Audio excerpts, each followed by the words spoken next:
नमस्कार मित्रांनो, आपल्या सगळ्यांचं हार्दिक स्वागत आहे आपल्या लाडक्या कार्यक्रमात ज्याचं नाव आहे आरोग्य संपदा। मी डॉक्टर निखिल विद्याहरेंद्र शासने आपल्या सगळ्यांचं हार्दिक स्वागत करतो। मित्रांनो, कार्यक्रमाची सुरुवात करूया श्री संत ज्ञानेश्वर महाराजांच्या एका अभंगाने। अभंग असा आहे, सावळे परब्रह्म आवडे या जीवा, सावळे परब्रह्म आवडे या जीवा, मने मन राणीवा घर केले, मने मन राणीवा घर केले, काय करू सये, काय करू सये, सावळे गोविंत, सावळे गोविंत, आपोआप लपत, आपे आप लपत मन तेथे, आपे आप लपत मन तेथे। बोला पंढरीनाथ महाराज की जय। बरोबर मित्रांनो, श्री हरीचं सावळं रूप बघण्यात म्हणा किंवा त्याच्या लीलाची श्रवण करण्यात म्हणा किंवा हरिनाम घेण्यात परमानंद आहे आणि मन गुंतून जातं। आणि पवित्र असा चातुर्मास चालू आहे, श्रावण मास चालू आहे आणि बाहेर जर तुम्ही बघितलं तर मळब देखील आहे। आणि अशा वातावरणात भिजायला वाटणं किंवा पावसात भिजायला जी मजा येते, आनंद घ्यावासा वाटतो, आनंद आपल्याला घ्यायचाच आहे, सोबत आपल्या आरोग्याची संपदा देखील वाढवायची आणि स्वतःला स्वस्थ देखील ठेवायचं आहे। तर जाणकार आपले जे मित्र आहेत त्यांनी आजचा आपला विषय ओळखलाच असेल, तर पाहूया आजचा आपला विषय काय आहे।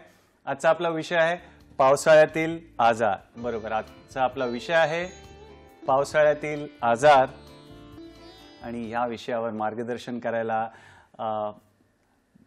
वैद्यकीय शिक्षण आणि संशोधन संचालनालय याच्या सहसंचालिका ज्या आहेत डॉक्टर पल्लवी सापळे मॅडम आपल्यासोबत आहेत। नमस्कार मॅडम, स्वागत आहे कार्यक्रमात। मित्रांनो, मॅडमचा परिचय तुमच्याशी करून देतो। डॉक्टर पल्लवी सापळे, आपण सहसंचालक आहात वैद्यकीय शिक्षण आणि संशोधन संचालनालय मुंबई येथे आणि याआधी आपण अधिष्ठाता होतात ग्रँड शासकीय वैद्यकीय महाविद्यालय आणि सर जे समूह रुग्णालय मुंबई येथे। आणि मॅडमच्या शिक्षणाविषयी सांगायचं झालं तर मॅडमनी MBBS केलं, पुढे MD केलं, पुढे DNB बालरोग चिकित्सा शास्त्रात केलं, ते सुद्धा ग्रँड शासकीय वैद्यकीय महाविद्यालय म्हणजे सर जे समूह रुग्णालयामध्ये। आणि मॅडमनी जिथे वैद्यकीय शिक्षण घेतलं तिथेच मॅडमनी अधिष्ठाता म्हणून देखील सेवा दिली। आणि सांगायचं झालं तर 180 वर्षाचा जो सर जे समूह रुग्णालयाचा इतिहास आहे त्याच्यामध्ये मॅडम अशा एकट्या व्यक्ती आहेत की ज्यांनी सर जे समूह रुग्णालयाच्या विद्यार्थी पण आहेत त्या आणि त्यांनी अधिष्ठाता म्हणून सेवा देखील दिलेली आहे। आणि अभ्यासाविषयी अजून सांगावंसं वाटतं, कौतुक करावंसं वाटतं की मॅडमनी त्यांचा विद्यार्थिनी असताना वैद्यकीय अभ्यास करताना मुंबई विद्यापीठात मॅडम पहिल्या पण आलेल्या आहेत। तर खूप खूप अभिनंदन मॅडम, कौतुक वाटतं, आम्हाला अभिमान वाटतं तुमचे जे अचीवमेंट्स पाहून। पुढे अजून सांगायचं झालं तर सर जे समूह रुग्णालय मुंबई याच्या इतिहासात सर्वात तरुण अधिष्ठाता म्हणून देखील मॅडमची ओळख आहे। आणि मॅडमनी कोरोना काळात म्हणजेच कोविड-19च्या काळामध्ये जी सेवा दिलेली आहे, फक्त मुंबई नाही तर मुंबईपासून सांगलीपर्यंत, मिरजपासून जामखेड, नगर, संगमनेर, छत्रपती संभाजीनगर, पैठण, धुळे, मालेगाव येथे देखील सेवा मॅडमनी दिलेली आहे। आणि मित्रांनो, मॅडमसोबत आपण 180 वर्षाचा जो सर जे समूह रुग्णालयाचा इतिहास आहे त्या निमित्त एक स्पेशल आपण कार्यक्रम देखील घेतलेला आहे। आमच्या YouTube चॅनल दूरदर्शन सह्याद्रीवर जाऊन जरूर तो पाहावा आणि आपला अभिप्राय पण आम्ही त्याची अपेक्षा करतो। तर मित्रांनो, असे बहुगुणी डॉक्टर आज आपल्या सोबत आहेत, तर शुभस्य शीघ्रम कार्यक्रमाचा श्री गणेश करूया।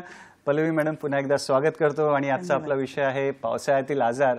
तर साधारणपणे पावसाळ्यातील आजार म्हटलं तर सर्वसाधारणपणे कुठले आजार असतात किंवा OPD मध्ये आपण बघतो किंवा साधारणतः आपल्या देशात आपण पाहतो की 3 ऋतू, जरी 6 ऋतू म्हटले तरी 3 सीझन्स असतात, उन्हाळा, पावसाळा आणि हिवाळा। आणि पावसाळ्याचे आजार खरंच वेगळे असतात, उन्हाळ्याचेही वेगळे असतात, आपण त्याच्यावरही आधी बोललो आहोत, हिवाळ्याचेही असतात। पण पावसाळ्याच्या आजारांचं एक वैशिष्ट्य असं की तुम्ही महाराष्ट्रातलं ना, कुठल्या देशातलं मी म्हणेन कुठल्याही हॉस्पिटलमध्ये प्रत्येक महिन्यात किती रुग्ण भरती आहेत हे जर बघायला गेलात तर सर्वाधिक रुग्ण हे ऑगस्ट आणि सप्टेंबर महिन्यातच दिसतात। ह्याचं कारण की पावसाळ्यातले आजार असे आहेत जे जर त्यांचा पटकन इलाज नाही झाला किंवा काही काही आजार इतके तीव्र असतात की पेशंटला ॲडमिट राहावं लागतं हॉस्पिटलमध्ये, त्यामुळे पावसाळ्याच्या आजारांना विशेष महत्त्व देणं हे गरजेचं आहे। आम्हाला डॉक्टर्सना तर नक्कीच आहे, पण तुम्ही रुग्ण होऊ नये म्हणून आपण काय करू शकतो ह्याच्यात पावसाळ्याच्या आजारांचं जास्त महत्त्व आहे। आणि आपला मॉन्सून सीझन असलेला देश असल्यामुळे आपल्याकडे पावसाळ्यात वेगवेगळे आजार होतात, पाण्यासंबंधी आजार होतात। तर पाण्यातले आजार आपण जर वर्गीकरण करायचंच ठरवलं तर पाणी साचल्यामुळे होणारे मच्छरांचा आजार आहे, पाणी साचलेल्या पाण्यातून, गढूळ पाण्यातून आपण चालत गेलं त्याच्यामुळे आजार आहे, आपण त्या पाण्यामुळे ओले त्यात दिवसभर राहिलो ते आजार आहेत. असे अनेक पावसाळ्याचे आजार आहेत आणि ह्याचा इलाज आपल्याला करावा लागतो, कारण का पाऊस कधी कधी सलग आठवडाभर असतो. त्यामुळे पाऊस जाईल आणि मी बरं होईन असं होत नाही. त्यामुळे पावसाळ्याच्या आजारांना विशेष महत्त्व देणं गरजेचंच आहे. फारच छान मॅडमनी सांगितल्याप्रमाणे आजचा कार्यक्रमाचा उद्देश हाच आहे की पावसाळ्यात पण आपली तब्येत छान राहावी, स्वस्थ राहावं आपण. तर मॅडमकडून जास्तीत जास्त माहिती आपल्याला घ्यायचं आहे, जास्तीत जास्त ज्ञान घ्यायचं आहे. आणि मॅडमनी सांगितल्याप्रमाणे पाणी साचल्यामुळे मॅडम आपण सगळ्यांना माहिती आहे की डासांची उत्पत्ती होते. तर या डासांमुळे कुठकुठले त्रास होऊ शकतात, कृपया त्याविषयी आम्हाला सांगा. डास पावसाळ्यात पाणी साचल्यामुळे ना डास जास्त वाढतात आणि 3 मुख्य आजारांविषयी मला तुम्हाला इथे सांगावंसं वाटेल की एक तर डेंगी, दुसरं मलेरिया आणि तिसरं चिकनगुनिया. हे पावसाळ्याच्या दिवसातच जास्त दिसतात. मच्छर जरी डास वर्षभर दिसले तरी पावसाळ्यात जास्त वाढतात आणि दिवसा चावणाऱ्या डासापासून आपल्याला डेंगी आणि चिकनगुनिया होऊ शकतं. रात्री चावणाऱ्या डासांपासून मलेरिया. असं एक साधं वर्गीकरण आहे, अगदी एक्सक्लुझिव्ह नाही आहे पण आहेच. त्यामुळे दिवसा आणि पावसाळ्यात काय होतं, पाऊस येऊन जातो म्हणून शासनाने पण सांगितलं एक ड्राय डे पाळावा. तर ड्राय डे हा आपण नेहमी दारूबंदी किंवा ह्या विषयात ऐकतो, पण पाण्याचा पण एक ड्राय डे असावा की एक दिवस तुम्ही बघा की काय असतं, आपण घराच्या बाहेर काहीतरी जुनी फुटकी भांडी, मुलांची खेळणी किंवा नारळाची हे ठेवलेली असते आणि त्यात पाणी साचून जातं. ते पाणी जेमतेम अर्धा वाटीभर पण नसेल, पण त्याच्यात जर डास वाढले तर ते आपल्याला जाऊन डेंगी आणि चिकनगुनिया होऊ शकतो. आणि डेंगी त्यामुळे आपण आठवड्यातून एकदा हे आपल्या अवतीभोवती कुठे पाणी साचत नाही ते बघावं. माझ्या मते आपण जनरल इथे आपण शासन पण बघतं, स्प्रेइंग करतं. जिथे पाणी साचणं टाळता येत नाही तिकडे त्याच्यावर एक तेलाचा तवंग बनवला जातो, जेणेकरून मच्छरचा पैदास तिकडे डासांची होणार नाही. पण आपण आपलं घर आणि परिसर इथे तरी नक्कीच पाणी साचू न देणं हे करू शकतो.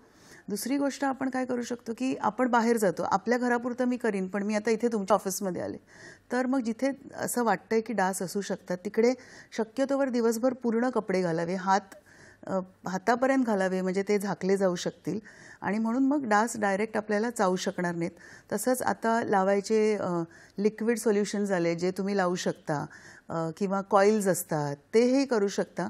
किंवा जर सगळ्यांना हे परवडतं असं नाही, सगळ्यांकडे इलेक्ट्रिसिटीची सोय असते अशी नाही, तर जिथे झोपता त्या ठिकाणी मच्छरदाणी. आणि एवढं सगळं असताना देखील सायन्सनी पण स्टडी करून अनेक अभ्यास करून पाहिलं आहे की जिथे मच्छरदाणीला थोडंसं परमिथ्रिन टाईप एखादं डासांचा एक हे लावला जरी लेप तरी ते सर्वात उत्कृष्ट आहे. त्यामुळे मच्छरदाणी खाली कोणीही झोपू शकेल. हे सोपे उपाय आपण करू शकतो आणि हे नाही केले तर काय होतं ते आहेच, डेंगी, मलेरिया, चिकनगुनिया.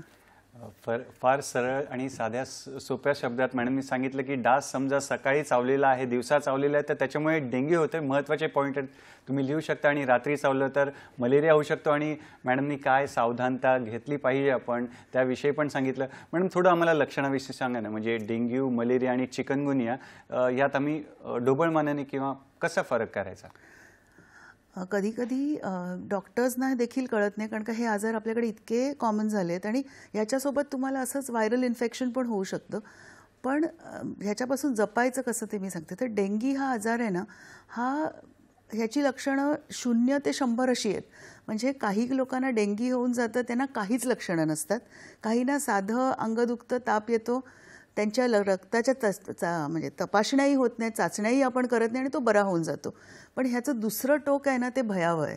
त्या डेंगीच्या पेशंट ज्याला सिव्हिअर डेंगी होतं ना, त्याच्या शरीरातून रक्तस्राव होऊ शकतो. अक्षरशः म्हणजे आम्ही त्याचं ब्लड प्रेशर घ्यायला गेलो तरी त्याच्या नसा फाटून जातात आणि तिथून रक्त येतं. इतकं सिव्हिअर ब्लिडिंग त्या पेशंट्सना होतं.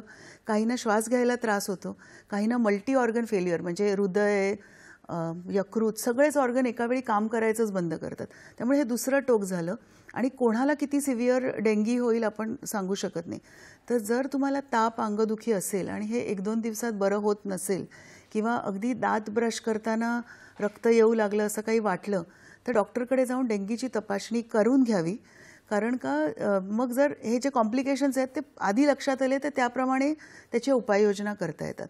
मलेरिया हा टिपिकली थंडी भरून ताप येतो आणि तो प्रत्येक ठराविक वेळी होतो. म्हणजे रोज संध्याकाळी थंडी भरून ताप येते. ताप नसेल तेव्हा माणूस चांगला वाटतो. डेंगीचा पेशंट आजारीच असतो. मलेरियाचा पेशंट बरा असतो. म्हणजे मी ऑफिसला गेलं, दिवसभर काम केलं, आता घरी आलोय आणि मला वाटतं की 2 पांघरुणं ओढून कुडकुडते, अशी मलेरियाची लक्षणं असतात. पण मी म्हटलं तसं सरमिसळ असतं आणि मलेरियाला आपल्याकडे औषधं आहेत. डेंगीला स्पेसिफिक त्या व्हायरससाठी औषधं उपलब्ध नसली तरी ह्या कॉम्प्लिकेशन्सचा आपण उपाययोजना करू शकतो. मलेरियाला अँटी मलेरियल औषधंच आहेत, ती दिल्याने मलेरिया निघून जातो. त्यामुळे ही जी थंडी भरून ताप यायची लक्षणं आहेत ही खूपदा अनेकदा पेशंट्समध्ये नसतातच. पण डास चावलेत आपल्याला आणि त्याच्यानंतर ताप भरलाय तर ते आहे.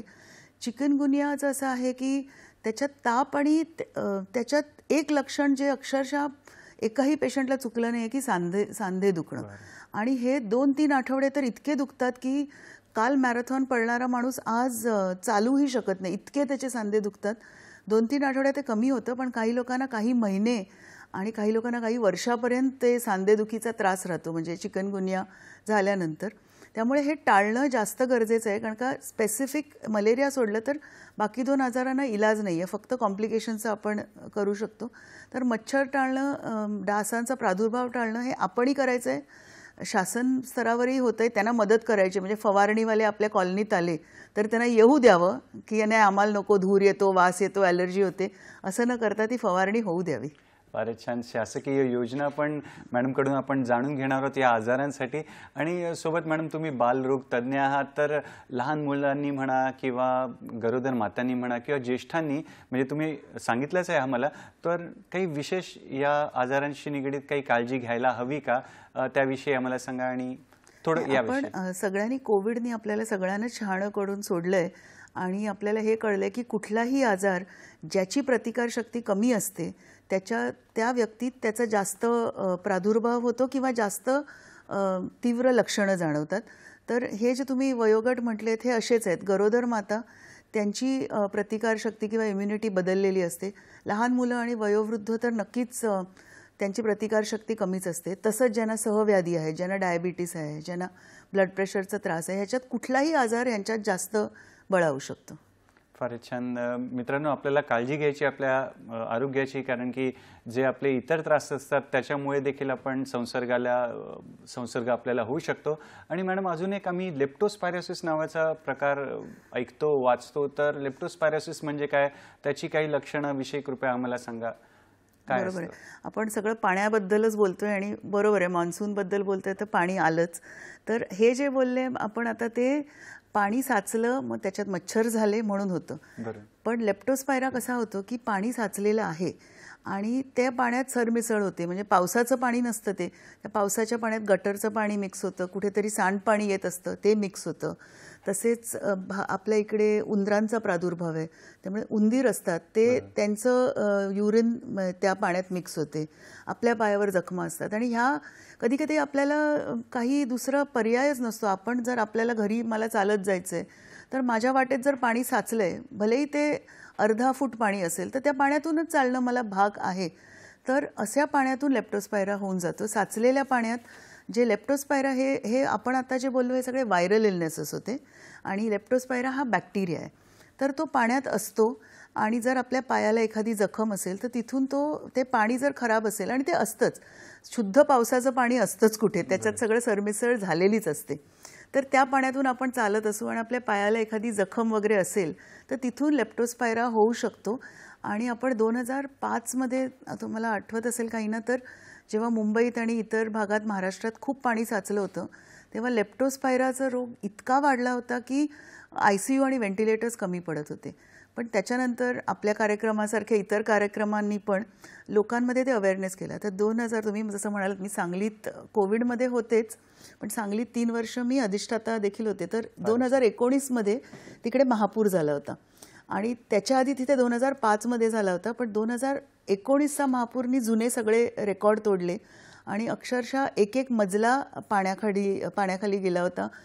गुरं वगैरे त्या पाण्यात अडकून पडली होती. त्यामुळे ती लेप्टोस्पायरा होणार याची आम्ही तयारीच केली होती की एवढं पाणी साचलंय, ते ओसरायला वेळ लागलाय, त्यामुळे लोकांना त्या पाण्यात वावरायला लागतंय, फिरायला लागतंय, थांबायला लागतंय, तिथून ते पोहून येत आहेत. पण लोकांमध्ये जागरूकता होती, त्यामुळे ते बाहेर आल्याबरोबर स्वच्छता राखणं, पुसून घेणं, धुवून घेणं हे झाल्यामुळे तिथे लेप्टोस्पायराचे रुग्ण अगदी म्हणजे मी म्हणेन नाममात्र अक्षय औषधाला असतील एवढे कमी होते. नाहीतर 2005मध्ये जे आपण लेप्टोस्पायरा पाहिला होता तो पाहिलाच नाही. पण जसं आपण म्हणतोय पावसाळा आलाय, आपल्या गावात न करो पण जर असं पाणी साचण्याची परिस्थिती आली तर आपण पायावरच्या जखमांचा इलाज करा. ह्या पाण्यातून चालत गेलात तर जेव्हा तुम्ही सुक्या जागी पोचाल तेव्हा ताबडतोब स्वच्छ पाण्याने पाय धुवून घ्या, जिकडे जखम आहे तिकडे थोडंसं औषध लावून घ्या आणि सुकं ठेवा. म्हणजे हे एक लेप्टोस्पायरा टाळण्याचा एक मार्ग आहे. आणि लेप्टोस्पायराचे रुग्ण खरोखर हळूहळू कमी होत चालले. डेंगीचे मात्र गेल्या वर्षी खूप जास्त होते, यावर्षीही रुग्ण वाढायला सुरुवात झाली आहे. पण आपल्या या कार्यक्रमामुळे अवेअरनेस झालं, डासांचा प्रादुर्भाव कमी झाला तर डेंगी नक्कीच कमी होईल, तसं लेप्टोस्पायरा कमी झालं. फार छान, आपण जागरूकता पसरवतोय पावसाळ्याजन्य आजार आणि स्वतःची सुरक्षा कशी करावी. मॅडम, यावरणावर आपल्याला पालघरहून फोन आलाय. रमेश उगले हे आपले मित्र आहेत, त्यांचा फोन आलाय. नमस्कार रमेश दादा, आपलं स्वागत आहे कार्यक्रमात. आपला प्रश्न विचारा. नमस्कार डॉक्टर. नमस्कार. माझा प्रश्न असा आहे, पावसाळ्यामध्ये चिकनगुनिया, डेंग्यू, मलेरिया हे आजार जरी डासांपासून होत असले तरी हे आजार संसर्गजन्य आहेत का? एकाचा दुसऱ्याला कुटुंबामध्ये होऊ शकेल?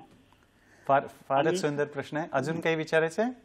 दुसरा प्रश्न असा आहे की पावसाळ्या ऋतूमध्ये हवामान दूषित होतं, पाणी दूषित होतं, तर सतत कोमट पाणी पिण्यामुळे तसा काही विकार म्हणजे नुकसान नाही आहे ना? बरं, धन्यवाद आपल्या प्रश्नासाठी. काय सांगणार मॅडम? नमस्कार रमेश सर. आणि खूप विचारू प्रश्न आहे, सायंटिफिक प्रश्न आहेत तुमचे असं मी म्हणेन. तर नाही, हे संसर्ग म्हणजे हे इन्फेक्शियस डिसीजेस आहेत पण कम्युनिकेबल नाही आहेत. म्हणजे इंग्लिशमध्ये बोलते, म्हणजे हे बाहेरच्या किटाणूमुळे होतात. पण जसं गोवर असेल किंवा इतर व्हायरल सर्दी जसं कोविड होतं तसं तर ड्रॉपलेटनी स्प्रेड नाही होत. हे जे ड्रॉपलेटनी किंवा श्वासातून स्प्रेड होतात, जे पसरतात ना आजार, ते पसरणं खूप सोपं असतं. कारण का आता समजा मला झालं आहे सर्दी पडसं किंवा आणि मी माझ्या फोनला हात लावते किंवा पेनला हात लावते आणि मग मी डॉक्टर शासनेना ते देते तर त्यांना ते होऊ शकतं. तसं डेंगी, मलेरिया आणि चिकनगुनिया पसरत नाही. पण जर एखाद्या व्यक्तीला डेंगी झालं आहे, त्याला मच्छर चावलं तर त्या मच्छरच्या रक्तात ते घेतात, ते जंतू ते वाढतात आणि मग दुसऱ्याला जाऊन चावतात. पण एका माणसापासून दुसऱ्या माणसाला हे डेंगी, चिकनगुनिया, इतर आजार आहेत ज्याबद्दल आपण बोलूच, पण हे 3 आजार मात्र असे एका माणसाकडून दुसऱ्या माणसाला, म्हणजे ह्या बेडवर जर आमच्या हॉस्पिटलमध्ये डेंगीचा पेशंट आहे तर बाजूच्या बेडमध्ये दुसऱ्या पेशंटला ते होणार नाही आहे. मच्छर जर चावला आणि तिथे गेला तर होईल, पण अदरवाईज नाही. पण ह्याच्याच म्हणजे विरुद्ध समजा एखादा कांजण्यांचा पेशंट आहे, एखादा गोवरचा पेशंट आहे आणि बाजूला मी 4 इतर पेशंट ठेवले तर ते हवेतून पसरणारे आजार जास्त सहजतेने पसरतात. हे आजार असे पसरत नाहीत. ह्याला मच्छर चावून पुन्हा त्याला चावलं पाहिजे तर तो पसरेल. दुसरा तुमचा प्रश्न पाण्याबद्दल होता, तो आपल्या ह्या आत्ताच्या डिस्कशनपुरता नाही, पण नक्कीच पावसाळ्यात पाण्याचे प्रॉब्लेम्स आहेतच. लोकांच्या अनेक तक्रारी असतात की पाणी खराब येतं आहे, गढूळ येतं आहे. तर कोमट पाण्याला काही म्हणजे हे मी सायंटिफिक दृष्ट्या म्हणते किंवा ॲलोपॅथीच्या दृष्टीने म्हणते, कोमट पाणी पिण्याचे अनेक फायदे आहेत. पण इन्फेक्शन न होण्यासाठी कोमट पाण्यापेक्षा स्वच्छ पाणी गरजेचं आहे. तर स्वच्छ पाणी म्हणजे एकतर तुम्ही तुमच्या घरी आरो किंवा ऑस्मॉसिस किंवा आणि कुठल्या प्रकारचे UV फिल्ट्रेशन असेल तर ते वापरू शकता. पण पुन्हा मी तेच सांगते, आपला देश गरीब म्हणण्यापेक्षा गरीब अशी जनता आहे किंवा विजेची सोय नसलेली आहे. त्यामुळे बऱ्याच स्टडीजनी हे शोधून काढलं आहे की जर तुम्ही पाण्याला एका स्वच्छ सुती कापड्यामध्ये 3-4 घड्या करून गाळलं तरी त्यातले बरेचसे जंतू निघून जातात. सूर्यप्रकाश हा खूप छान, आता पावसाळ्यात त्याचा अभाव असतो हे खरं आहे, हा खूप छान अँटीसेप्टिक आहे की सूर्यप्रकाशात ठेवल्याने जंतूंचा, म्हणून तर कपडे पण आपण म्हणतो सुकावे त्याच्यासाठीच की जंतूंचा प्रादुर्भाव जंतूंचा ना, असं मी एक टेम्परेचर नाही सांगू शकत, पण 24 ते 28मध्ये ते त्यांना खूप आवडतं. दमट आणि असं खूप ऊन असेल तर बरेचसे जंतू सर्वाईव्ह नाही होत आणि खूप थंड असेल तरी नाही होत, थोडेसे व्हायरसेस होतात. त्यामुळे कोमट पाण्याचं घेतल्याने काही अपाय होईल अशातला भाग नाही, पण कोमट पाणी घेऊन तुम्ही आपली मनाची गल्लत करू नका की मी पाणी थोडंसं गरम केलं आहे आणि आता ते पाणी स्वच्छ आणि मी पिऊ शकतो. जर तुम्हाला पाणी उकळून स्वच्छ करायचं असेल तर तुम्हाला पाणी एका भांड्यात ठेवावं लागेल. ते तुम्हाला उकळी येईपर्यंत म्हणजे त्याला ते बुडबुडे येईपर्यंत थांबावं लागेल. ते आल्यानंतर एक 5 मिनटं अजून त्याला उकळू द्यायचं, म्हणजे त्यातले जंतू आणि त्या जंतूचे जे स्पोर्स असतात ते देखील नष्ट होतात. आणि मग ते झाकून ठेवायचं आणि दरवेळी त्या भांड्यातून पाणी घेताना ती बॅरियर ब्रेक होऊ नये म्हणून स्वच्छ पेल्यातून वगैरे पाणी घ्यावं लागतं. हे प्रत्येकाकडे गॅसचा प्रॉब्लेम असतो, हे सगळं कठीण आहे. हे करायचं असेल पण तुम्ही करू शकता, पण कोमट पाण्याला काहीच नाही आहे. ते उकळवून अगदी थंड प्यायला तरी हरकत नाही. त्या कोमट पाण्यात काही उकळून एक 10-15 मिनटं उकळी आल्याशिवाय त्याच्यातले जंतू नष्ट होत नाहीत. साधं कोमट पाणी उकळी आली आणि गॅस बंद केला त्यापेक्षा मग एक स्वच्छ जुनी साडी, जुना कॉटनचं कापड घ्या, स्वच्छ धुवून घ्या, उन्हात सुकवून घ्या, त्याच्या 4 घड्या करा, त्याच्यातून पाणी गाळा आणि ते प्या. ते जास्त उपयुक्त ठरेल. फारच छान. मित्रांनो, खरंच तुम्ही खूप हुशार आहात आणि छान प्रश्न विचारता. त्याच्यामुळे मॅडमकडे जो प्रदीर्घ अनुभव आहे, मॅडमनी जी जे समूह रुग्णालयात सेवा दिलेली आहे त्या रुग्णसेवेचा, त्यांचा अनुभवाचा आपल्याला फायदा घ्यायचा आहे आज. आणि मॅडम, पुढला प्रश्न आहे अमरावतीहून निकिता ठाकरे यांचा प्रश्न आहे. नमस्कार निकिता ताई, स्वागत आहे कार्यक्रमात. कृपया आपला प्रश्न विचारा. सलग विचारा प्रश्न. आवाज येतोय? माझं नाव दीपिका आहे, दीपिका ठाकरे. बरं, हां, नमस्कार, बोला ना, प्रश्न विचार. मला प्रश्न असा विचारायचा आहे की माझा 8 वर्षाचा मुलगा आहे आणि पावसाळ्याची सुरुवात झाल्याच त्याला कंटिन्यू रनिंग नोजचा त्रास होत असतो. कंटिन्यू त्याला रनिंग नोज आणि बरेचशा औषधं त्याला देऊन झाले पण काही उपयोग झाला नाही. आणि त्याचा एक्सरे केला तर एक्सरे मध्ये सांगितलं की त्याला एडिनोसिस आहे आणि त्याला ऑपरेशन करावं लागेल म्हणून. तर माझा प्रश्न असा आहे की ऑपरेशनच हा पर्याय आहे एडेनोसिसवर की मेडिसिनल आणखीनही कुठले आहेत की ज्यांनी ते क्युअर होऊ शकते? त्याला चोकअप नोज असते, रात्री झोपू शकत नाही तो आणि हाच त्याचा त्रास आहे. तर याच्यावर काही मेडिसिनल यूज आहेत की फक्त ऑपरेशन करावं लागेल, असा माझा प्रश्न. धन्यवाद आपल्या प्रश्नासाठी. काय सांगणार मॅडम?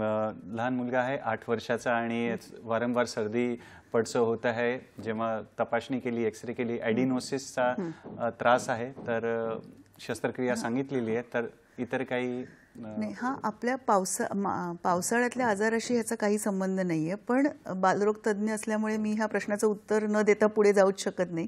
तर बरोबर, ॲडिनोसिस म्हणजे टॉन्सिल असतात. आपल्याला हे तोंड उघडल्यावर केल्यावर जे 2 टॉन्सिल दिसतात तसे नसून आपले अनेक टॉन्सिल आहेत, नाकाच्या मागे आहेत आणि खाली आहेत. तर त्याला ते ॲडिनॉइड्सचा त्रास आहे. अशा मुलांना रात्री श्वास घ्यायला त्रास होतो, त्यांचे दात वगैरे पुढे येतात कारण का त्यांना तोंडाने श्वास जास्त घ्यावा लागतो. आणि सहसा हे टॉन्सिल 7-8 वर्षापर्यंत त्रास देतात. आधीच्या काळात जरा पण त्रास झाला की ते काढून टाकले जायचे. आता आम्ही बघतो की प्रत्येक अवयवाला, अगदी अपेंडिक्स बिनकामाचं आहे समजून काढून न टाकता त्याला आपण थोडा वेळ तरी म्हणजे बघू शकतो की हे बरं होईल किंवा नाही होईल. तर त्या दृष्टीने तुम्ही डॉक्टरचाच सल्ला घ्या.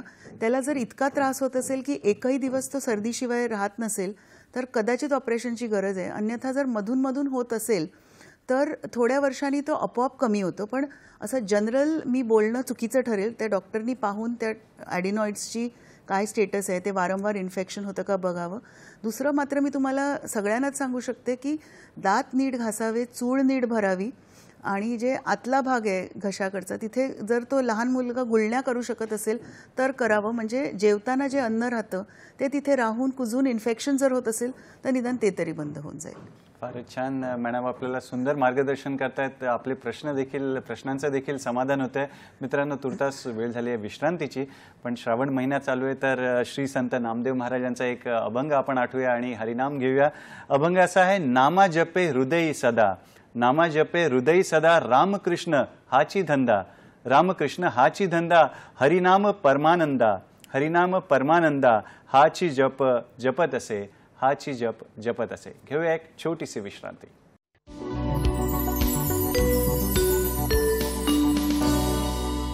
विश्रांतीनंतर पुन्हा एकदा आपलं स्वागत आहे आपल्या लाडक्या कार्यक्रमात, ज्याचं नाव आहे आरोग्य संपदा. आणि आज आपल्या सोबत आहेत सहसंचालक वैद्यकीय शिक्षण आणि संशोधन संचालनालय महाराष्ट्र मुंबईच्या डॉक्टर पल्लवी सापळे मॅडम आपल्यासोबत आहे. मॅडम, या वळणावर आपल्याला पुण्याहून, जे महाराष्ट्राचं सांस्कृतिक शहर आहे, तिथून फोन आहे. मंगल आपटेताईंचा फोन आहे. बघूया त्यांचा प्रश्न काय. नमस्कार मंगलताई, स्वागत आहे कार्यक्रमात. कृपया आपला प्रश्न विचारा. मला असं प्रश्न विचारायचा की काही जण लहान मुलांना जे पाणी उकळून देतात ना, तर 2-3 दिवस ते ठेवतात, तर ते रोजच्या रोज उकळणं योग्य आहे का? आणि दुसरी गोष्ट म्हणजे कावीळ वगैरे झाल्यावर सुद्धा पाणी उकळून द्यावं का? आणि बाहेर जर फिरायला जात तर ते पायाला इन्फेक्शन वगैरे होतं काय काय, तेच काहीतरी चावलं जातं, तर मग त्याची काळजी कशी काय घ्यायची? धन्यवाद. 3 प्रश्न आहेत मॅडम. पहिला म्हणजे वारंवार जे उकळून पाणी पितो त्याच्याशी निगडीत, दुसरं काविळीमध्ये गरम पाणी प्यावं का, आणि तिसरं पायाला जखम असेल पावसाळ्यात तर कशी काळजी घ्यावी त्याविषयी. तिसऱ्यापासून सुरू करते बरं. की पायाला जखम कोणाला आणि किती वयात आहे असे ह्याच्यावरही अवलंबून आहे. कारण का डायबिटीज जर असेल एखाद्या व्यक्तीला तर ती जखम लवकर भरत नाही. म्हणजे त्याचं डायबिटीज कंट्रोलमध्ये नसेल, तर कंट्रोलमध्ये असेल तर काही प्रश्नच नाही. तुमचे साखरेची मात्रा नॉर्मल असेल तर तुम्हाला काही त्रास होणार नाही. पण जर साखरेची मात्रा, कारण का जंतूंना पण साखर आवडते, त्यामुळे मग अशा जखमा चिघळतात. आणि ओपन जखम असेल तर तिकडे काही ना काहीतरी पाण्यातून गेल्यावर इन्फेक्शन होणारच आहे. त्यामुळे ताबडतोब ते स्वच्छ करावं. तिथे जर असेल गरज वाटली तर अँटीसेप्टिक क्रीम मिळतं, ते लावावं. आणि ती जखम जर लवकर भरली नाही तर आपली शुगर लेवलही तपासावी आणि डॉक्टरकडे जावं. म्हणजे आणि कॉम्प्लिकेशन होऊन, इन्फेक्शन होऊन, कारण का इन्फेक्शन शरीरभर पसरू शकतं. आणि आपण म्हटलं तसं दुसरं जे थोडंसं नाजूक पॉप्युलेशन आहे ते लहान मुलांचं, तर ते देखील पाण्यातून चालून आले आणि पायात जखम असेल तर त्याचं देखील काळजी करणं गरजेचं आहेच आपल्याला. उकळत्या पाण्याबद्दल मी जसं म्हटलं की पाणी उकळणं ह्याच्याबद्दल आपले खूप गैरसमज आहेत की नुसतं उकळी आणून बंद करण्यात अर्थ नाही आहे. आणि मग रोज तुम्ही 15 ते 20 मिनटं पाणी उकळू शकत असाल तर नक्की करा. पण त्याने तुमचा गॅस 15 दिवसात संपून जाईल आणि ती तुम्हाला तयारी ठेवावी लागेल. तर पाणी उकळलंच पाहिजे असं गरजेचं नाही आहे. फिल्टर्स देखील काम करू शकतात, किंवा ऑस्मोसिस किंवा UV फिल्टर्स आहेत ते देखील काम करू शकतात. म्हणजे तो एक वेळेचा खर्च आहे, पण ते तुम्हाला म्हणजे वारंवार ते पाणी उकळण्याचा खर्चापासून वाचू शकतं. आणि मी म्हटलं तसं वस्त्रगाळ केलं तरी चालू शकतं, पण एकदा उकळलेलं पाणी 24 तासच वापरावं. त्याच्यानंतर त्याच्यातले परत ते स्पोर्स जे थोडेफार असतात ते पुन्हा बॅक्टेरिया बनवू शकतात.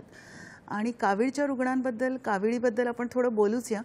पण पावसाळ्यात जेव्हा कावीळ होते तेव्हा जी खाण्यापिण्यातून आलेली असते, तर उकळलेलं पाणी प्यायची गरज नाही, स्वच्छ पाणी पिणं बस.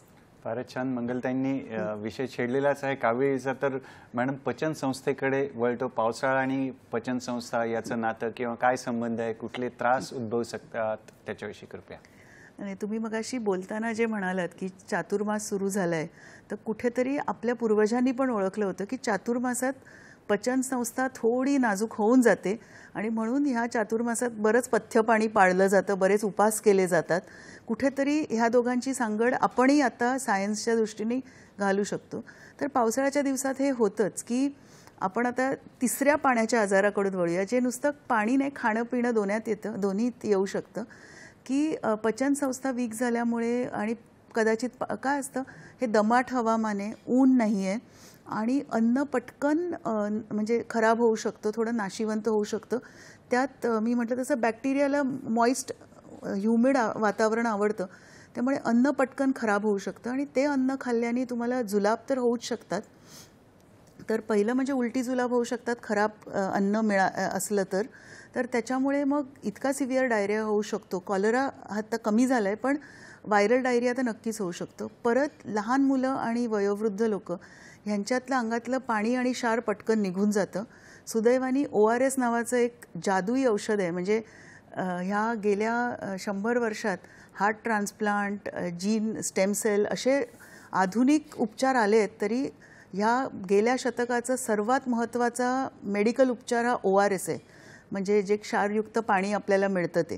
त्यामुळे ते आपण घ्यावं, किंवा ते नसेल तर घरच्या घरी लिंबू पाणी, साखर, मीठ घातलेलं पाणी तरी प्यावं. आणि लघवी चांगली झाली पाहिजे. त्यामुळे पावसात जर तुम्हाला जुलाब लागले तर ते पटकन सिव्हिअर होऊ नयेत, विशेषतः लहान मुलात आणि वयोवृद्धात. तर लघवी दिवसातून किती वेळा होते ती हलकट हलक्या पिवळसर रंगाची झाली पाहिजे, नॉट की एकदम गडद पिवळी किंवा लालसर झाली याचा अर्थ तुम्हाला पाणी कमी पडते. तर तेवढं हा एक पाण्याचा आजार जो पाणी देऊनच बरा होणार आहे. आणि मी जसं म्हणते तसं स्वच्छ पाणी म्हणजे उकळलेलंच पाहिजे ह्याचा अट्ठास नाही. जे आपल्याला नळाला येतं ते जर खराब असेल तर ते थोडं स्वच्छ करून घ्यावं. नाहीतर रेग्युलर आपल्या पाण्यातून, घरातल्या पाण्यातून फारसे काही आजार झालेले आम्हाला अजूनपर्यंत आढळले नाही आहेत. पण बाहेर जेव्हा आपण खातो, आणि मी असं तुम्हाला बघणाऱ्या सगळ्या प्रेक्षकांना हे नाही सांगू शकत की बाहेरचं खाऊच नका. काही जण नोकरीला दुसऱ्या गावात असतात, काही सकाळी 6ला बाहेर पडतात, त्यामुळे बाहेर आपल्याला खावंच लागतं.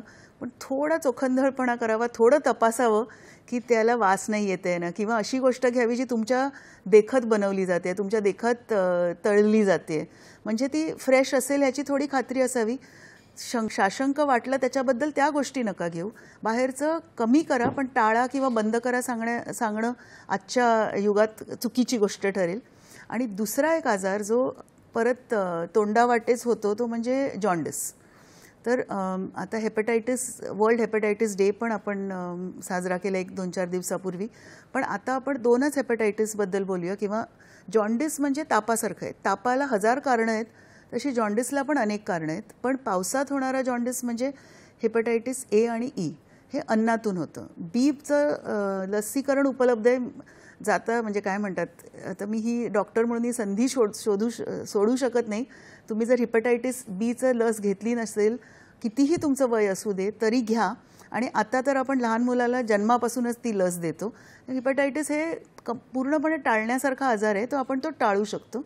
पण पुन्हा आपल्या मेन विषयाकडे यायचं तर पावसाळ्यातलं जे आहे ते ए आणि ई हे अन्न जर प्रदूषित असेल तर त्याच्यातून होतं. त्यांनी कावीळ होते, मुलांना होते, मोठ्यांना होते, सगळ्यांना होते. मुलांना किंवा पहिल्या 10 ते 20 वर्षापर्यंत जास्त होते, कारण का त्यांना प्रतिकारशक्तीच आली नसते. ह्याच्यात सिव्हिअर जॉन्डिस होतो जो 2-3 आठवड्यात बरा होऊन जातो. एखाद दुसरा पेशंटमधलं खूप सिरियस होऊ शकतो. तो कोण होणार हे आपणही सांगू शकत नाही. आणि काही लोकांना ते इतकं सिव्हिअर होतं की मग खाता वगैरे येत नाही. तर आधीच्या लोकांची पद्धत होती हे नाही द्यायचं, ते नाही द्यायचं, किंवा उसाचा रस, असं काहीच नाही आहे. जॉन्डिस हेपॅटायटिस ए झाला असेल त्याचं पण लस उपलब्ध आहे, पण ती अजून नॅशनल आपल्या राष्ट्रीय कार्यक्रमात अजून आली नाही आहे. तर हा जर जॉन्डिस झाला असेल हेपॅटायटिस ए खाण्यापिण्यातून, तर काही नाही, पेशंटला पाणी भरपूर प्यायला द्यायचं.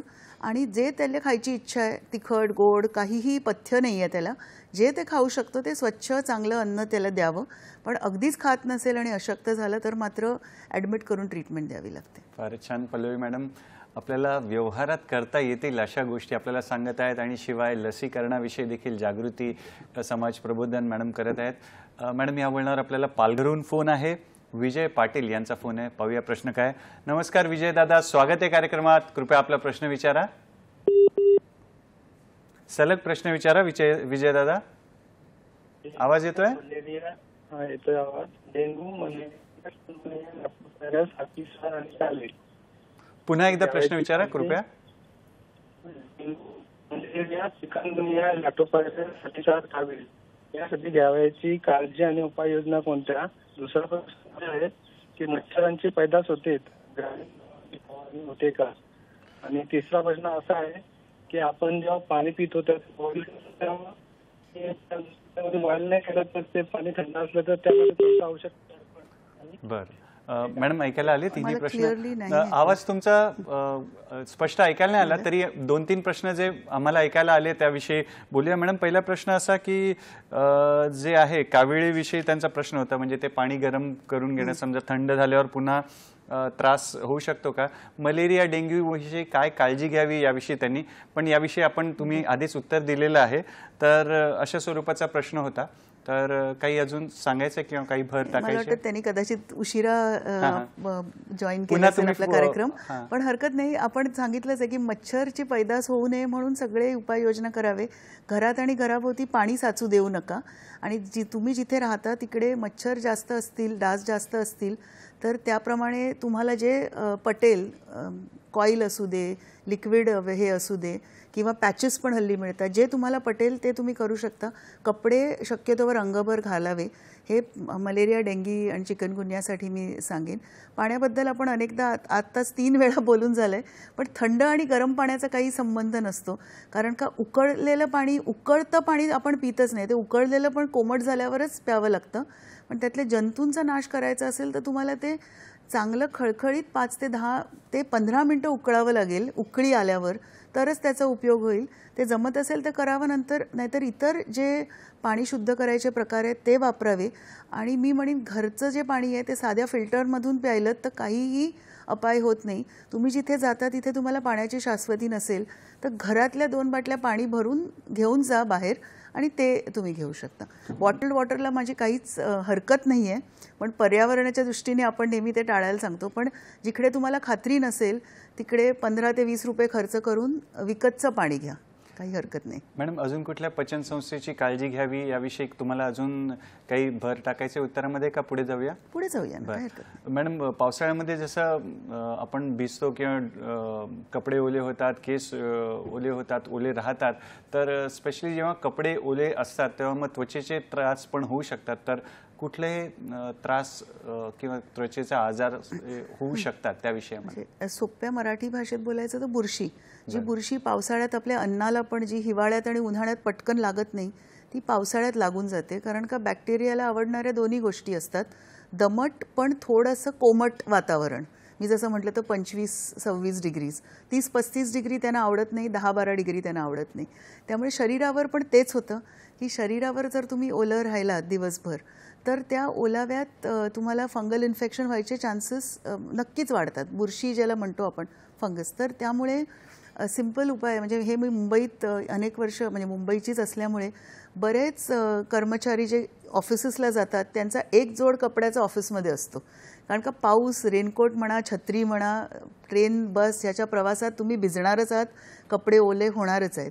त्यामुळे ऑफिसमध्ये गेल्यावर अशी जर सोय असेल, ऑफिसमध्ये जात असाल, कुठे कामाच्या ठिकाणी जात असाल जिथे तुम्ही रोज जाता आणि एवढा पाऊस असेल तर एक दुसरा जोड कपड्याचा कायमचा 4 महिने, ह्या चातुर्मासात लोक कपडे पण एक सेट ऑफिसमध्ये ठेवतात. म्हणजे ते जर शक्य नसेल तर जिथे जाल तिथे पावसात भिजल्यानंतर शक्यतोवर कोरडं व्हावं, कपडे वाळत नाहीत त्याची तयारी घेऊन कोमट दमट कपडे घालू नये. शक्यतोवर ड्राय तुमचं शरीर आणि कपडे राहील ह्याच्याकडे तुमचा कल असावा.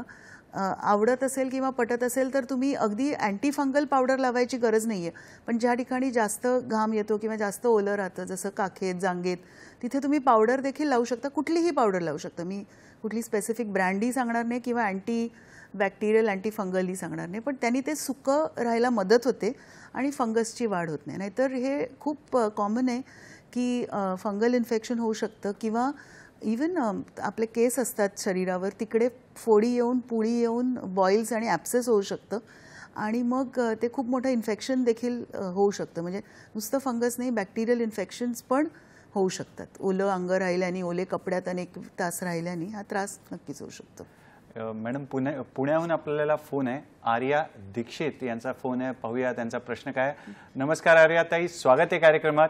कृपया आपला प्रश्न विचारा. आवाज येतोय? सलग प्रश्न विचारा. हो, नमस्कार. माझा प्रश्न असा आहे की हेपॅटायटिस बी च्या इंजेक्शन बद्दल मॅडमने सांगितलं, लसीकरणाबद्दल. ते कोणत्या वयात कुणी घ्यावं, त्याच्यासाठी काही कोमॉर्बिडिटी असतील तर काही इश्यू होऊ शकतो का, डायबिटीस, हायपरटेन्शन अशा, किंवा फॅटी लिव्हर वगैरे, आणि ते किती, त्याचा डोस कसा असतो, ते किती वेळा घ्यावं या संबंधी मार्गदर्शन करावं. फारच सुंदर प्रश्न आहे. हेपॅटायटिस बी विषयीचा प्रश्न आहे, लसीकरणाविषयीचा. मॅडम काय सांगणार, वय किती? हा पण पावसाळ्याशी काही संबंध नाही आहे, पण आपल्या देशात हेपॅटायटिस बी खूप जास्त प्रमाणात आहे आणि तो झाल्यावर त्याचा इलाज अगदी ठराविक नाही. जसं हेपॅटायटिस सीला आम्ही आधी घाबरायचो, पण आता त्याला जे अँटीव्हायरल्स आहेत ते 12 आठवडे किंवा 3 महिने घेतले की अक्षरशः तो बरा होऊन जातोय. असं हेपॅटायटिस बीचं नाही आहे आणि आपल्याकडे अनेक लोक त्याचे कॅरियर आहेत. म्हणजे मला त्रासही नाही आहे पण माझ्या शरीरात हेपॅटायटिस बी आहे, पण तो असा संसर्गजन्य ह्या अर्थाने नाही आहे की तो, मी म्हटलं तसं मग अशी ड्रॉपलेट किंवा खाण्यापिण्यातून नाही आहेत. तो पसरतो म्हणजे इंजेक्शन्स घेतल्याने किंवा रक्ताचा संसर्ग आल्याने किंवा आपण इंटरकोर्स म्हणतो त्या मार्गाने तो पसरतो. पण आपल्या देशात तो खूप आहे आणि आईकडून मुलाला जाऊ शकतो. म्हणून आता आपल्या देशात प्रत्येक मुलाला जन्मता हेपॅटायटिस बीच्या 3 लसी दिल्या जातात. पहिली जन्मताच, नंतर दुसऱ्या डोस सोबत ती दिली जाते आणि पुन्हा एकदा दिली जाते. पण सगळ्यांनी तो घ्यावा. जसं आमच्या मेडिकल कॉलेजेसमध्ये स्टुडंट्स पहिल्या वर्षाला येतात, त्यांनी जर या लसी घेतल्या नसतील तर आम्ही त्यांना त्या देतो. कारण का त्या मुलांचा मेडिकल कॉलेजच्या विद्यार्थ्यांचा रुग्णांशी संबंध येणार आहे, इतरांशी संबंध येणार आहे आणि त्यांना हेपॅटायटिस बी, आणि हेपॅटायटिस बी ना हा HIV पेक्षा 300 पट जास्त संसर्गजन्य आहे. त्यामुळे ती लस सगळ्यांनी घ्यावी ज्यांनी घेतली नसेल. कारण का आत्ता ती कंपल्सरी आणि आपल्या राष्ट्रीय अभियानात आली आहे. त्यामुळे ज्यांनी घेतली नसेल त्यांनी ती कुठल्याही डॉक्टरकडे जाऊन घ्यावी. सरकारी संस्थात घेतली तर त्याचे चार्जेस खूप नॉमिनल आहेत आणि प्रायव्हेटमध्ये घेतली तरी जे लस आहे त्याची किंमत जास्तीत जास्त 50 ते 100 रुपये आहे. कंपनीप्रमाणे ती बदलू शकते, पण आपल्याला ती 100 रुपयात मिळू शकते. तर मी तर सगळ्यांना सांगेन की हेपॅटायटिस बीचं लसीकरण 3 डोस सगळ्यांनी घ्यावे. आणि त्यांचा एक प्रश्न होता की डायबिटीज, BP, मधुमेह, उच्च रक्तदाब असेल तर त्या व्यक्तींनी घेणं सुरक्षित असेल का? हो हो हो, ह्या लसीकरणाला असे काहीच साईड इफेक्ट्स नाही आहेत. सगळे कोणीही घेऊ शकतो. फारच छान. मॅडम, पावसाळ्यात जे त्वचेचे होणारे आजार आहेत त्याविषयी सांगत होत्या मॅडमनी. कल्पकतेचा पण उपयोग आपण जे करतो त्याविषयी सांगितलं की एक जोडी कपडे आपले ते कार्यालयात ठेवायला पाहिजे. आणि मॅडम, आपण बघतो पावसाळ्यात रानात जाताना किंवा शेतात काम करताना पायाला चिखल्या वगैरे पण होतात. तर मग अशा परिस्थितीमध्ये कशी काळजी घ्यायची त्याविषयी? नाही, हे सगळे आजार, चिखल्या म्हणा, स्केबीज म्हणा, हे सगळे कशामुळे होतात की ओलं आणि दमट आणि खूप वेळ, हे 3 गोष्टी असल्या तर. तुम्ही ओल्या पार्श्व ह्याच्यावरून चाललात समजा आणि घरी गेल्यावर सुकवला, टॉवेलनी पुसलं, पाण्याने धुवून टॉवेलनी पुसून पावडर लावले तर काहीच होणार नाही. पण असं करू शकत नाहीत. आता आपला प्रेक्षक महाराष्ट्रभर आहे.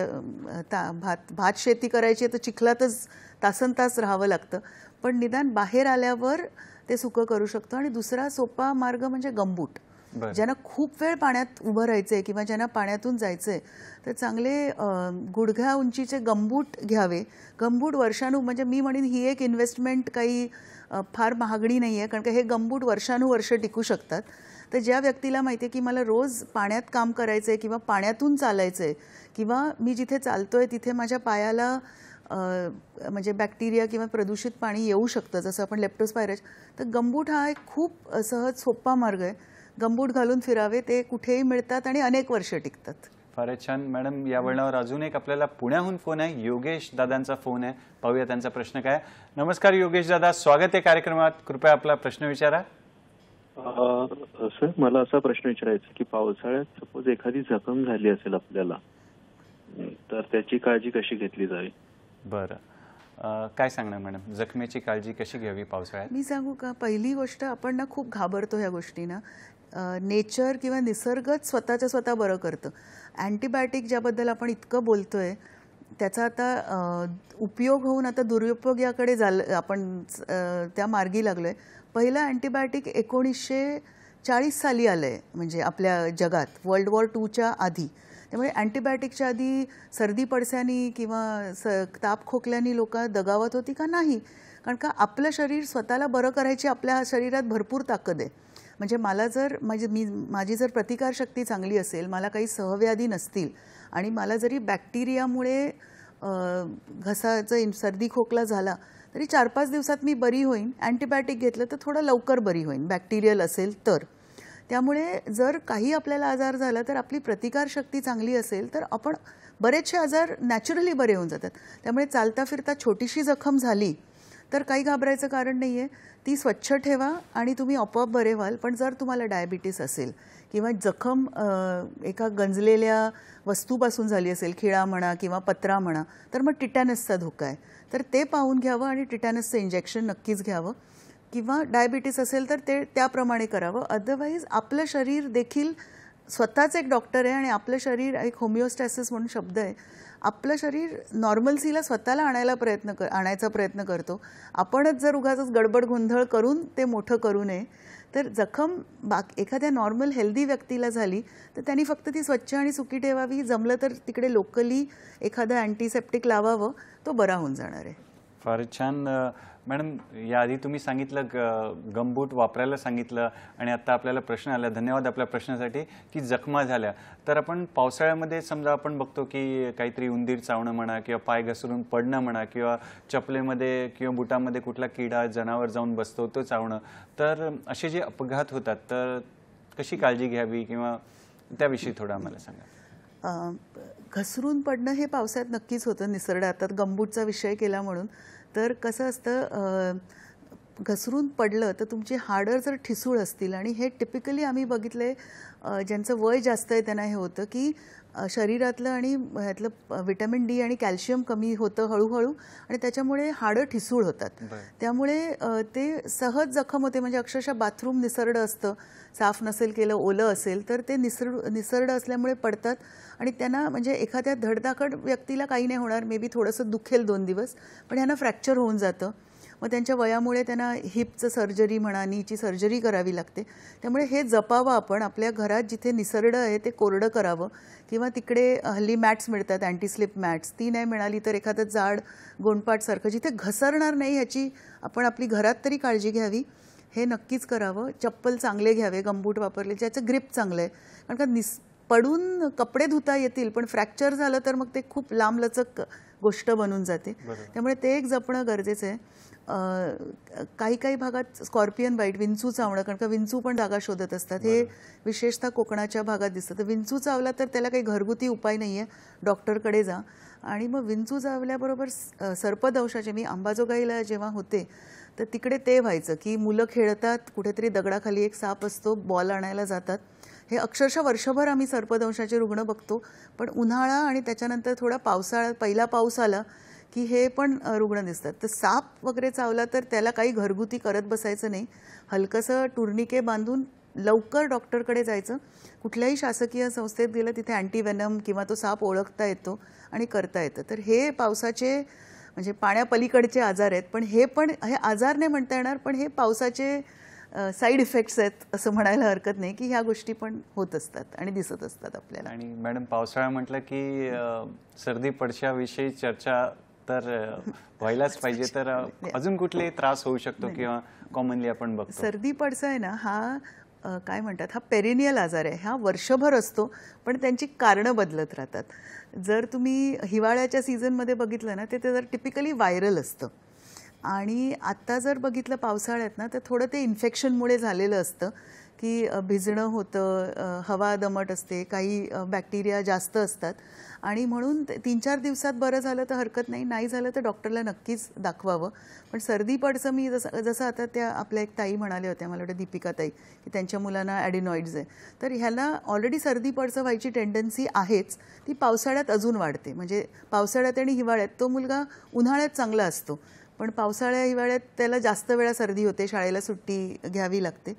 आणि कधी कधी ना काही वेगळेच आजार आहेत. जसं आता तुम्ही म्हणालात आम्ही आता संचालनालयात आहे, तर आता मिझल्स किंवा गोवर हा आजार सहसा हिवाळ्यातला आहे. पण आत्ताच एका भागात अचानक गोवरचे रुग्ण वाढले असं पण आढळलं. तर हे आपल्या भागात जर वेगळ्या प्रकारचे रुग्ण आढळले तर आपण पण थोडं सतर्क राहिलं पाहिजे. सोशल मीडियाला दूषणं देण्यापेक्षा त्याच्यातून जर माहिती मिळते आणि ती जर व्हॅलिड असेल तर त्याचा आपणही उपयोग नक्कीच करावा. फारच छान. तंत्रज्ञानाचा उपयोग आपण आपली तब्येत चांगली राहायला आणि जागरूकतेसाठी वापरला पाहिजे. तर मॅडम, आणि याच्यापासून कसं संरक्षण करायचं, म्हणजे सर्दी खोकला होऊ नये किंवा काय काळजी घेतली पाहिजे, काय सावधानता आपण? सर्दी खोकला तुम्ही सावधानता घ्या किंवा नका घेऊ, तुम्हाला होणारच आहे. तुम्हाला, मला, आपल्याला वर्षातून 1-2दा तरी व्हायलाच पाहिजे. कारण का, त्याच्या मागचं कारण सिंपल आहे की हे जे जंतू आहेत ना, हे स्वतः एस्पेशली इन्फ्लुएन्झाचे जे व्हायरसेस आहेत हे ना दरवर्षी बदलतात. तर अमेरिकेत लिटरली दरवर्षी ते संशोधन करतात आणि दरवर्षी लहान मुलांना आणि सिनियर सिटिझन्सना ही लस दिली जाते. त्यामुळे जसं आपण ह्या व्हायरसशी लढायला शिकतो तसं व्हायरस पण आपल्या शरीरात कसं राहता येईल ह्याचं शिक्षण घेत असतं त्यांची जी शाळा असेल तिकडे, आणि ते बदलत असतं. त्यामुळे सर्दी पडसं होणारच. त्याचं कॉम्प्लिकेशन न्यूमोनियात होऊ नये हे आपण टाळू शकतो. आणि हे कसं टाळू शकतो तर आपण रेग्युलरली आपली प्रतिकारशक्ती चांगली ठेवली पाहिजे. स्वच्छ म्हणजे अन्न पाणी हे सगळं चांगलं ठेवलं पाहिजे. निरोगी राहिलं पाहिजे. डायबिटीस, ब्लड प्रेशर हे आजार तपासले पाहिजेत. ह्या सगळ्या गोष्टी सर्दी पडसं होणारच आहे, त्याचे कॉम्प्लिकेशन्स होऊ देऊ नयेत. फारच छान. मॅडम, जाता जाता आमच्या मित्रांना तुम्ही काय संदेश देणार? आपलं आरोग्य हे आपली सर्वात मोठं म्हणजे संचय आहे. तर ते राखण्यासाठी खूप छोट्या छोट्या गोष्टी आहेत ज्या आपण करायच्या आहेत. आणि त्यांनी आपला पावसाळ्यात आपण फक्त भजी आणि चहाचा आनंद घेऊ शकतो आणि या आजारांपासून दूर राहणं खूप सहज सोपं शक्य आहे, जे आम्ही आज तुम्हाला सांगायचा प्रयत्न केला आहे. आणि ते केलात तर पावसाळा आपण सगळे मस्तपैकी एन्जॉय करू शकू. फारच छान मॅडम. आपण आपल्या व्यस्त वेळापत्रकातून वेळात वेळ काढून इथे आलात आणि आम्हाला छान मार्गदर्शन केलं. त्यासाठी दूरदर्शनच्या सह्याद्री वाहिनीतर्फे, आरोग्य संपदाचा जो आमचा संघ आहे त्यांच्यातर्फे आणि आमच्या प्रेक्षक मित्रांतर्फे तुमचे खूप खूप आभार, धन्यवाद आणि पुढील वाटचालीसाठी खूप खूप शुभेच्छा. मित्रांनो, वेळेला मर्यादा आहे पण आमच्या प्रेमाला मर्यादा नाही आहे. आणि जाता जाता एक नामदेव महाराजांचा छोटासा अभंग आपण ऐकूया. रामकृष्ण हरी म्हणूया. अभंग असा आहे की नामाचा महिमा कोण करी सीमा, नामाचा महिमा कोण करी सीमा, जपा श्रीरामा एका भावे, जपा श्रीरामा एका भावे, न लगती स्तोत्रे नाना मंत्रे तंत्रे, न लगती स्तोत्रे नाना मंत्रे तंत्रे, वर्णिजे वक्त्रे श्रीराम नाम, वर्णिजे वक्त्रे श्रीराम नाम. तर मित्रांनो, आज इथेच रामकृष्ण हरी म्हणूया आणि पुढील भागात एका नवीन विषयासोबत आपल्या भेटीला आम्ही येणारच आहोत आपल्या लाडक्या कार्यक्रमात, ज्याचं नाव आहे आरोग्य संपदा. तुर्तास धन्यवाद. नमस्कार.